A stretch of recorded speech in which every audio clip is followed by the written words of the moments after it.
Shalom, selamat pagi. Kita membaca renungan pagi bagi kita hari ini tertulis di Kitab Ayub pasal 19 ayat yang ke-25. Sebelumnya kita berdoa.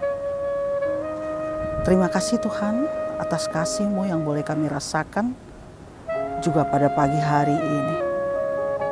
Terima kasih Tuhan karena Tuhan sudah menghantarkan kami dari malam yang gelap hingga pagi ini, dan Tuhan memberikan kehidupan yang baru bagi kami. Kami mau mendengarkan firman-Mu, biarlah Tuhan yang mengajari kami supaya kami memahami setiap firman yang kami baca dan kami dengarkan di dalam nama Yesus Kristus, Tuhan dan Juru Selamat kami yang hidup. Amin. Firman Tuhan yang menjadi pedoman bagi kita hari ini tertulis dalam kitab Ayub pasal 19 ayat 25. Demikian firman Tuhan. Tetapi aku tahu penebusku hidup dan akhirnya ia akan bangkit di atas debu. Saudaraku yang dikasihi oleh Tuhan kita Yesus Kristus, kita semua pasti tahu tentang kisah Ayub. Ayub selalu diidentikan dengan penderitaannya. Walaupun mengalami penderitaan yang sangat teramat berat, namun Ayub tetap bersabar dan tetap bertekun di dalam Tuhan. Ayub menderita, padahal dia adalah seorang yang sangat saleh. Dia adalah seorang yang sangat jujur, yang menjauhi segala kejahatan dari kehidupannya, serta selalu takut akan Tuhan. Disebutkan bahwa Ayub adalah seorang yang sangat kaya raya. Namun seluruh harta bendanya habis dalam sekejap. Anak-anaknya semua mati. Tidak ada yang tersisa. Tidak sampai di situ saja, bahkan Ayub harus menderita karena penyakit yang menyedihkan menghinggapi dia. Sekujur tubuhnya dipenuhi oleh bara. Dan karena penderitaannya sangat teramat berat, sampai-sampai Ayub meratap dan mengatakan, biarlah hilang lenyap hari kelahiranku. Dalam penderitaannya, Ayub sangat mengharapkan dukungan dari teman-temannya untuk menghiburnya. Memang teman-temannya datang untuk menjenguknya, tetapi mereka bukan menghibur Ayub, tetapi malah menyudutkan dia dengan mengatakan bahwa apa yang dialami oleh Ayub adalah sebagai akibat dari dosa-dosanya. Dulu Ayub saleh sehingga dia diberkati dan dia kaya raya. Tetapi Ayub sekarang di hadapan mereka adalah Ayub yang miskin. Badannya penuh dengan penyakit kulit, bara yang menjijikkan, dan yang tentu Ayub sangat menderita. Jadi menurut ketiga sahabatnya itu, Ayub adalah orang yang telah berbuat jahat di hadapan Tuhan sehingga ia menderita. Apakah Ayub telah berbuat jahat di hadapan Tuhan? Tentu tidak sama sekali. Ayub ini adalah tetap Ayub yang saleh, Ayub yang jujur, Ayub yang takut akan Tuhan. Penderitaan Ayub bukan karena kejahatan yang diperbuatnya. Hingga Ayub berkata, tetapi aku tahu penebusku hidup dan akhirnya ia akan bangkit di atas debu.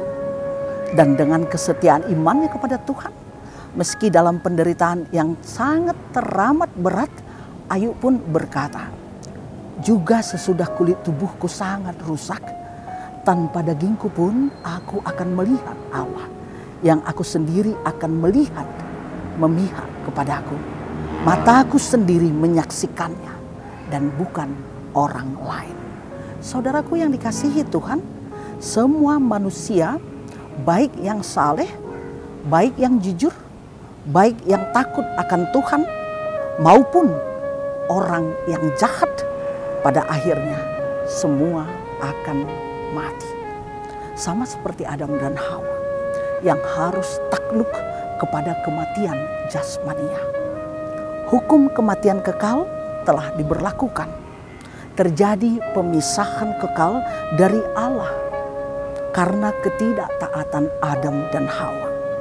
Manusia akan menjalani hukuman kebinasaan, kematian selama-lamanya. Dan satu-satunya cara supaya manusia lolos dari hukuman kematian kekal adalah melalui Yesus Kristus. Kristus telah mematahkan kuasa maut dan mendatangkan hidup yang tidak dapat binasa. Dengan kematian Yesus, manusia diperdamaikan dengan Tuhan Allah. Dengan kebangkitan Yesus, Ia mengalahkan dan mematahkan kuasa dosa dan mematahkan kuasa kematian. Artinya, orang percaya tidak selamanya tinggal di dalam kubur. Dan orang percaya tidak selamanya tinggal dalam penderitaan seperti yang dialami oleh Ayub. Maka Ayub pun membuat kesaksiannya dalam renungan ini. Saudaraku yang dikasihi Tuhan, mungkin penderitaan kita jika ada, mungkin belum apa-apa jika dibandingkan dengan penderitaan Ayub di sini. Tetapi biasanya jika kita menghadapi pergumulan, mungkin sekecil apapun pergumulan itu kita langsung mengeluh, kita langsung menggerutu, kita langsung bersungut-sungut, dan bahkan ada yang langsung marah kepada Tuhan. Meski dari segala sisi, sebetulnya kita masih jauh lebih beruntung dari Ayub. Lihatlah, Ayub bisa kuat untuk menghadapi penderitaannya. Mengapa? Tentu karena Ayub mengimani bahwa Tuhan yang dia sembah adalah Tuhan yang maha baik. Semua yang terjadi dalam hidupnya, seburuk apapun itu, Ayub percaya jika itu seizin Tuhan, maka Tuhan pasti sanggup memulihkan dia. Itulah yang memampukan Ayub bertahan dalam setiap penderitaannya. Hingga akhirnya Tuhan benar-benar memulihkan keadaan Ayub. Karena itu saudaraku, mari kita belajar dari Ayub. Amin, kita berdoa. Terima kasih Tuhan atas firman-Mu yang telah mengajari kami. Melalui penderitaan dari Ayub ini kami boleh belajar, supaya kami terus-menerus setia kepada Tuhan. Kami terus-menerus tinggal di dalam kehendak Tuhan. Karena itu Bapa, ajar kami supaya kami terus-menerus di dalam kehidupan kami boleh mengalami kuasa Tuhan yang luar biasa. Jika Ayub bisa kuat menghadapi penderitaannya, maka kami juga bisa kuat kalau Tuhan yang menguatkan kami.